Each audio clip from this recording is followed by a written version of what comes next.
ছাত্র জনতার আন্দোলনের মুখে শেখ হাসিনা সরকারের পতনের পর থেকেই ভিন্ন মাত্রায় ঢাকা দিল্লির সম্পর্ক।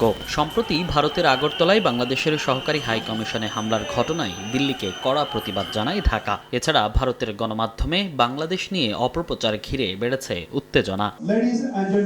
তবে পরিবর্তন মেনে নিয়েই দুদেশের সম্পর্ক এগিয়ে নিয়ে যেতে হবে বলে মনে করেন পররাষ্ট্র উপদেষ্টা তৌহিদ হোসেন। সাম্প্রতিক সম্পর্কের কারণে শুধু বাংলাদেশের নয়, ভারতেরও অর্থনীতি ক্ষতিগ্রস্ত হয়েছে বলেও জানান তিনি। রোববার জাতীয় প্রেস ক্লাবে সার্ক জার্নালিস্ট ফোরামের সেমিনারে এসব কথা বলেন উপদেষ্টা।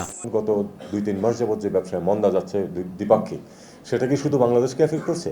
শুধু বাংলাদেশকে এফেক্ট করছে না, এত বড় অর্থনীতির দেশ ভারত, তাকেও কিন্তু এফেক্ট করছে। পরিমাণটা হয়তো প্রপোর্শনালি হয়তো অত বেশি না, কিন্তু এফেক্ট কিন্তু করছে।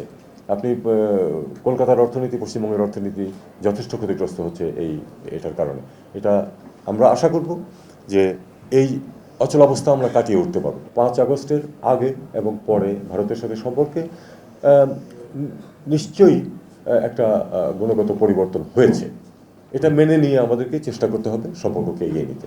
সোমবার ভারতের পররাষ্ট্র সচিবের সঙ্গে দ্বিপাক্ষিক বৈঠক ফলপ্রসূ হবে বলেও জানান পররাষ্ট্র উপদেষ্টা।